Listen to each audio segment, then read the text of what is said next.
If you're new to our channel, we'd love to have you join our little community. Just hit that subscribe button and turn on those notifications. We promise it will be worth your while. How much longer, Jim? I asked. I was riding shotgun with my college roommate on our way to his parents' house. Thanks to the federal holidays, we had a 4-day weekend off. Jim had invited me to spend the weekend at his family's home in San Diego. He'd invited me several times before, and even though I had things to do, I couldn't turn him down again. We should be there in about an hour. Looks like I predicted the traffic correctly. We should be there before the afternoon rush, Jim replied. My family is really looking forward to meeting you, Eric. It was truly amazing that Jim and I were best friends. James Emerson Watson II came from a wealthy family and was pre-med, carrying a 4.0 GPA. He'd been an all-state football player and had turned down several athletic scholarships to accept a full academic scholarship instead. He stood at 6'3" inches and was in incredible shape. He was a real magnet for the ladies. Rich, good-looking, intelligent. These qualities could have made him a real jerk. But Jim was blessed with a great personality too. He was instantly likable. I, on the other hand, was an only child from a middle-class family. My grades were pretty good, and I'd earned a small academic scholarship. I was studying to become a teacher. I was in decent shape, but nowhere near Jim's level of athleticism. We'd met while we were both living in the dorms. I'd once jokingly mentioned how I couldn't wait until my freshman year was over so I could get paroled. Jim found it funny and, out of the blue, asked me if I was looking for a roommate. I was surprised, as I didn't really know him that well. It turned out that we were both taking summer classes. We ended up renting a 2-bedroom house about 3 miles from campus. The rent was a little outside my budget, but Jim said not to worry about it. It was worth the extra money to have someone he could get along with. Jim and I were perfectly matched. We were both serious about our studies and didn't want our place to become a party central. He wanted to do his best and honor his family. His father was a leading surgeon. I was a decent cook, and that suited Jim just fine. He joked that he could burn water. Jim wasn't a monk and always seemed to have a new girlfriend every few weeks. I became his wingman, and as a bonus, Jim got me a few dates. His relationships never seemed to last very long. He said he wasn't interested in anything serious, as he wanted to focus on his studies. I soothed many a broken heart. We kept the same place for the next few years. It truly felt like home. I took on most of the household chores. I figured that since he carried a heavier academic load and paid more rent, it was the least I could do. "Here we are," Jim announced. His voice snapped me out of my daydream. I let out a low whistle as we stepped out of the car. "Nice house," I exclaimed. It was enormous and even had an ocean view. "Thanks," Jim replied as he parked the car. We grabbed our bags and Jim let us in. His parents were there to greet us. His mother gave him a big kiss and a long hug. I could see his ears turning red with embarrassment. I couldn't help but chuckle. His father introduced himself and shook my hand. "It's good to meet you, Eric. Jimmy has always spoken highly of you," Dr. Watson said.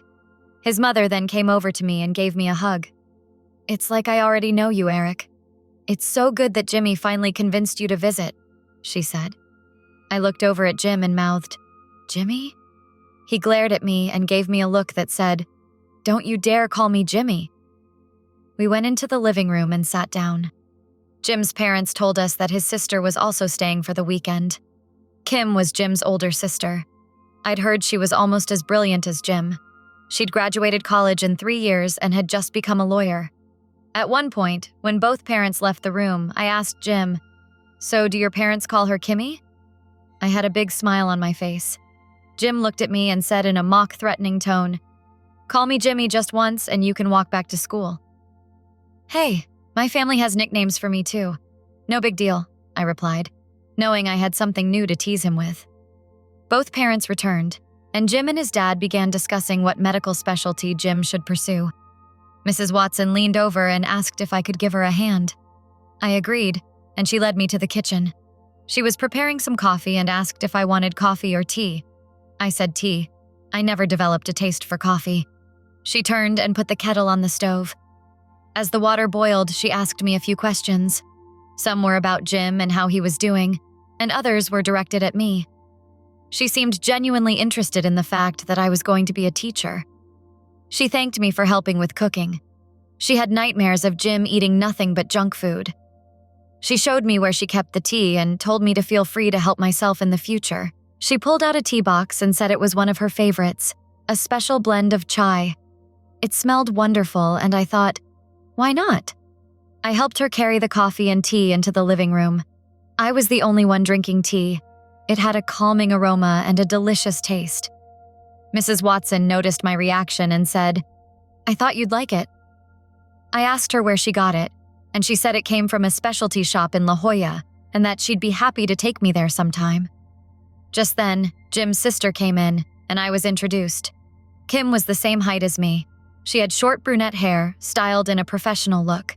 She was still in her work clothes, a navy skirt and jacket, and a white silk blouse. I had to admit, she had great legs. I also noticed the engagement ring on her finger. Jim had mentioned that she was getting married to a naval officer next summer. Still, I instantly liked her. Something told me we'd become good friends. She gave me a hug, just like her mother. "So I finally get to meet the person who keeps my brother out of trouble," she said with a charming smile. "Mom, I'm going upstairs to change. I really need to get out of these heels." She rejoined us a few minutes later, now in jeans and a sweater. "So, Mom has introduced you to her favorite tea," she said as she took a cup of coffee. "It's too strong for me. I prefer something milder." We talked for a couple of hours. I found myself talking mostly to Kim and Carol, as Mrs. Watson insisted I call her. Jim and his father were engrossed in a deep medical discussion about what field he should specialize in. Carol stood up and, looking at Kim and me, asked us to help her get dinner ready. I felt it was the least I could do and helped Kim clear the cups. Once in the kitchen, Carol set Kim and me to work. We continued chatting as we prepared dinner. Kim asked me questions about my family and my plans after college. She also talked about work and her upcoming wedding plans. It might have been my imagination, but the conversation was starting to sound like the girl talk I'd overheard whenever my mom and her sisters got together. Dinner was delicious, and I truly felt like one of the family. After dinner, Jim and Mr. Watson disappeared into his study. I was left with the girls and helped them clear the table. As before, I had tea while Carol and Kim drank coffee. We talked for a few more hours. Carol mentioned that since Jim was going in with his father in the morning, I was free to join them the following day. She said they had some shopping and errands to run, and they were also going out to lunch. I agreed to join them. It was better than sitting alone in a strange house watching TV. Kim went upstairs with me and showed me my room. The guest room was nice, although it was a bit feminine. The room was decorated in a floral design. Everything was coordinated. Even the bedspread had roses on it. Kim must have sensed my unease. I know it's a bit much, but Mom enjoys interior design. She led me over and opened a side door. "I think this makes it more bearable." The door led to a private bathroom. I looked inside and saw a large bathtub. Kim smiled and said, "That tub is fantastic. You can practically swim laps in it. It even has jets. I sneak in here when I visit just to use it." She opened the cabinet and showed me a bottle of bubble bath. She looked at me and smiled. "Trust me, the combination of the tub and the bubble bath is almost as relaxing as a massage. It'll really unwind you." After unpacking, I decided to take her advice. As I slipped into the hot, relaxing water, I felt a sense of complete comfort. The scent of the bubble bath was very pleasant. I couldn't quite place what it was. The bottle wasn't helpful as there was no label. I guess they get everything custom made. I lay there for nearly an hour. At one point, I was so relaxed that I almost drifted off to sleep. After drying off, I barely made it to bed before falling asleep. I woke around 7 a.m. feeling completely refreshed. I remembered that I was going out with Kim and her mother. I still had a hard time calling her by her first name. I heard a knock on the door, then Kim's voice. "Just so you know, you don't need to dress up. Jeans and a sweater will be fine." I did as Kim suggested. I almost felt compelled to follow her instructions, as if they were a command, but that feeling quickly faded. I joined them downstairs in the kitchen. Kim was having coffee and a bagel, and Carol was on the phone. "So, one more won't be a problem then? That's wonderful. Thank you so much." See you at 9, Carol said as she hung up. She gave Kim a knowing smile, picked up her cup of tea, and took a long sip. Good morning. You look refreshed, Kim said. What would you like for breakfast? I wasn't very hungry and opted for some tea and a bagel with cream cheese. I assume Jim and Dr. Watson have already left? I asked, taking my first sip of tea. Yes, they left before 7 o'clock, Carol replied. She glanced at her watch. So how about we head into town around 8:30? Kim and I agreed, even though I didn't know where we were going or what we were doing. Kim asked if Jim had a steady girlfriend. She said that now that he was engaged, there was pressure on him to get married. I told her I didn't foresee anything in the near future, as he was so focused on his studies. I mentioned that he didn't want to get married until after medical school. Carol chimed in and said that Jim sounded so much like his father. She told a story about how he'd planned to remain a bachelor until he established his own practice. I asked when they'd gotten married. She just smiled and said they'd married before he even started medical school. She explained that she'd put her career on hold, and if it weren't for her help, he never would have graduated. We pulled into a parking lot and Carol turned to her daughter. So, do you think he's ready? She asked. Kim nodded and smiled at me. Eric, Mom and I want to treat you. We have appointments at our favorite day spa and we wanted to include you, Kim said. Don't worry, even my dad has been there. I was stunned and could only nod yes. Kim said, That's great. You're going to love the work they do here. We walked in and were greeted by a very elegant woman. She apparently knew Carol and Kim. She looked at me and introduced herself. I was to call her Kelly, and she promised I'd experience something unforgettable. She led me into a dressing room and told me to undress and put on the robe hanging on a hook. As I undressed, I thought I heard her voice through the door. She seemed to be asking Carol if I'd been properly prepared. What she was saying didn't make sense, so I dismissed it. The robe was incredibly soft and felt wonderful against my bare skin. Kelly returned and had me follow her into a small room. There was a chair, similar to a dentist's chair, in the middle of the room. Soft, soothing music was playing in the background. The lighting was dim, and there was a pleasant aroma, something that seemed like a combination of citrus and florals. I felt instantly relaxed as I sat in the chair. Kelly asked if I'd like something to drink, and I nodded yes. Hey, if I was going through this, I wanted the full treatment. She returned with a cup of tea. Carol says you like this blend, she said as she handed me the cup. Now, I have a few questions to ask you before we begin. Kelly started asking me questions about my health, my skin type, and so on. I was getting very sleepy and could barely keep my eyes open. As I was drifting off, I felt Kelly take the teacup from my hand. Well, I see you're ready to begin, Kelly said. Then, just as I was falling asleep, I heard her say, Good night, Erica. I drifted into the most wonderful, peaceful sleep. I knew my body was being stimulated, yet it was so soothing that I remained asleep. Moreover, I was having the most vivid dreams. They were so realistic. It was like reliving my life. Except something was different, and I couldn't quite pinpoint what it was. I was back home with my parents, going to school, having birthday parties and other family celebrations. I moved on to high school and then college. At college, I ran into Jim again. This time, however, I wasn't his roommate. I was his girlfriend, and I was deeply in love with him. He was also in love with me. It all felt so real. When he kissed me, I could actually feel it. Suddenly, I was back in the real world. I felt Kelly's hand on my arm, gently waking me up. Now just lie there for a few minutes. You've been out for almost 6 hours, she said. I'll go get Kim. My mind was hazy, but slowly clearing. I felt very relaxed. Just as Kim entered the room, I sat up. That's when I became aware of how different everything was. I was still in my robe, but my body was different. I opened the robe and saw that I was now female. I gasped as I saw my new body. I looked up at Kim and asked, What happened to me? She placed her hand on my shoulder. Erica, you've been given a wonderful gift. What I remember most is that I wasn't angry or shocked.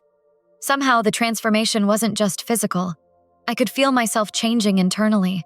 My thoughts, my memories, and my sense of self were all shifting. "Don't worry. I know you're confused, but I'm here for you," Kim said in a soothing voice. "I don't understand, Kim. Why is this happening?" I asked as I continued to examine my lovely new body. There was no doubt that I was now female. My body was beautiful. Long, smooth legs, my breasts were firm and round, like a C cup. My hair was longer, but I couldn't see the color. Kim must have sensed my need and handed me a mirror. As I looked at my new face, I heard Kim's reply. "Erica, you were chosen for this gift because we sensed that deep down, you were meant to be a woman." I put down the mirror and looked at her. "If that was supposed to clarify things, it didn't work," I said. She simply smiled. "I suppose you're right, but both Mom and I felt that you were meant to be born female. We're simply correcting a minor error by Mother Nature."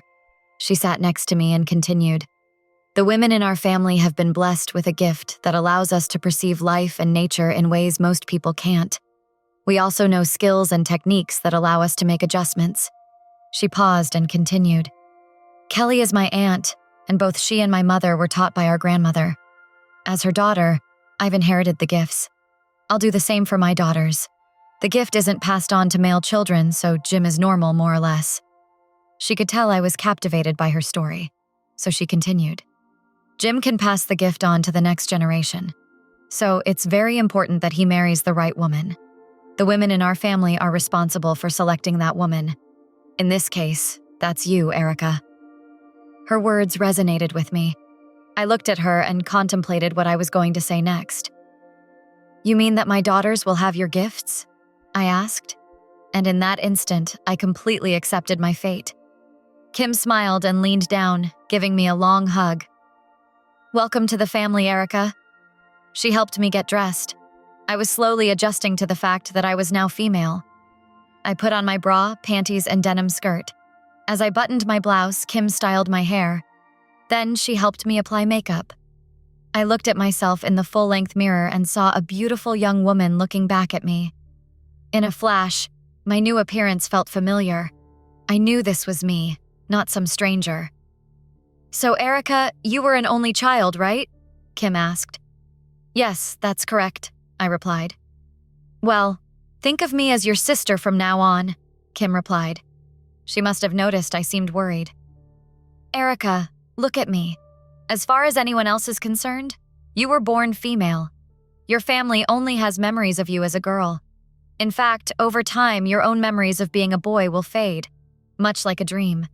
In fact, if you don't believe me, check your purse." I did as she suggested, and saw that every piece of identification showed me as female. I also looked at a family photo, and it too showed me as Erica. I leaned toward her, and she hugged me. I couldn't help but cry, but they were tears of relief and joy, not sorrow. Outside the room, I was greeted by my future mother-in-law. She was delighted with how quickly I'd adapted to my new look. She remarked that it was a significant improvement. The rest of the day was spent shopping and talking. I learned that they'd suspected my true nature based on how attached Jim was to me.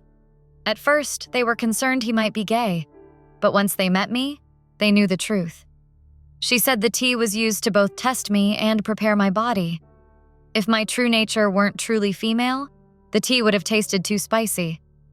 The bubble bath was also a preparatory step. It made my body more receptive to the transformation. I asked if Jim would be aware of the change. They said no. To him, I was his long-term girlfriend. Also, his father wouldn't realize I'd once been male. Kim added that this just proves how oblivious men can be. We all laughed at her joke. Back at the house, Kim helped me get ready for dinner. She told me that she'd always wanted a sister and that we would become close friends. I truly believed her. Sure enough, that night at dinner, Jim proposed to me. I looked down at the beautiful ring he slipped onto my finger, my eyes welling up with tears. I was so happy and so deeply in love with him. The rest of the night was a blur. I remember getting hugs from my new family and calling my parents to tell them that Jim had asked me to marry him. 6 months later, we were married. Jim was starting medical school in the fall, and I would take care of our home. While we planned to wait to start a family until after he finished his residency, nature had other plans. Our daughter was born 2 years later. Her Aunt Kim and grandmother couldn't wait to help me teach her the special abilities that had been passed down to her. To think it all started with a weekend visit. And so, Erica, once Eric, found her true place in the world, embraced her newfound identity, and built a loving family. With each passing day, her memories of her former life as Eric faded, replaced by the joyful reality of her new life as a woman, fulfilling a destiny she never knew existed. Did you like the story? Hit that like button and tell me what you thought in the comments. Do you want to hear more stories? Subscribe and hit the bell. For exclusive content and early access, check out our Patreon. You can find the link in the description, or you can watch any of the videos shown on my right. Thank you for watching and see you in the next video.